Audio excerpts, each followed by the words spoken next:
Muitos millennials, os jovens americanos, estão fascinados com o socialismo. Eles apoiaram massivamente Bernie Sanders nas primárias presidenciais de 2016.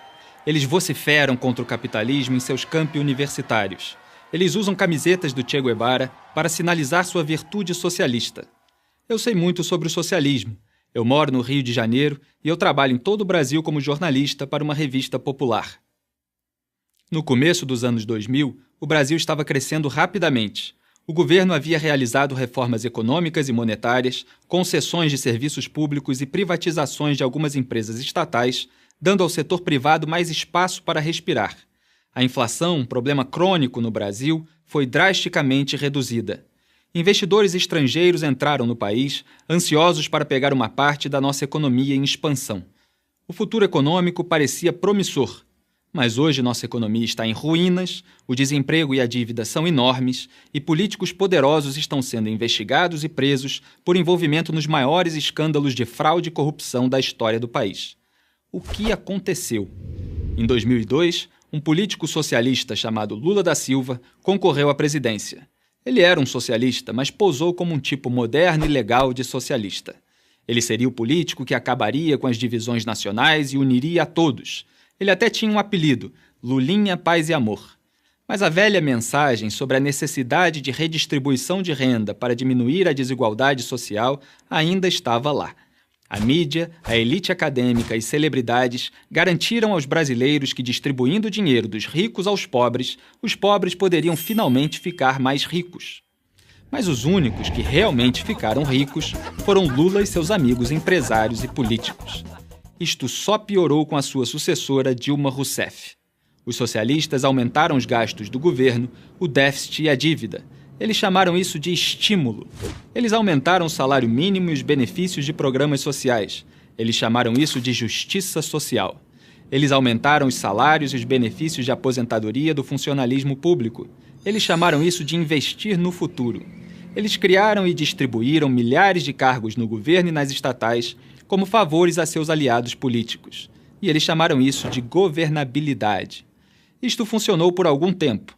O socialismo sempre funciona no começo. Mas os gastos do governo continuaram aumentando e o paraíso socialista desmoronou, levando junto a economia. Resultado, de 2008 a 2015, os gastos do governo cresceram quase 4 vezes mais que a receita fiscal. A economia encolheu 3,8% em 2015, o pior resultado em 25 anos. Em 2015, uma pesquisa do Banco Mundial classificou a economia do Brasil entre as piores do mundo. Entre 189 países, ficamos na posição 174 em termos de facilidade para abrir um negócio, 130 em registrar uma propriedade com o governo e 178 na simplicidade de pagar impostos. Econômica e moralmente, os quase 15 anos de políticas socialistas fizeram muito mal ao Brasil. Nós também continuamos entre os líderes mundiais em homicídio e roubo e estamos nos últimos lugares entre as nações industrializadas em termos de educação e serviços de saúde.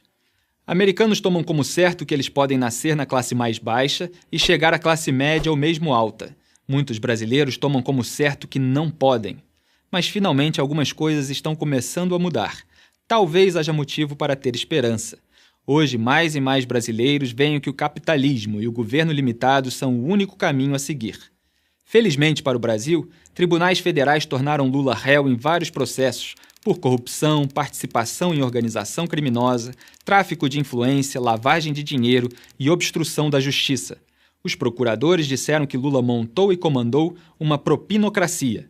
Dilma, que herdou esta propinocracia, sofreu o impeachment anos depois por falsificar as contas do governo e usar ilegalmente dinheiro de bancos estatais para financiá-lo. Esta crise levou o novo governo a congelar os gastos federais, reduzir o papel do governo em empresas estatais e incentivar parte do enorme quadro de funcionários delas a pedir demissão.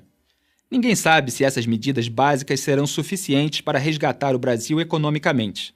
Honestamente, os danos foram tão grandes que talvez levem décadas para o país se recuperar. Mas se conseguirmos, não será o socialismo que irá nos salvar. Millennials americanos, tomem nota. Eu sou Felipe Moura Brasil para Prager University.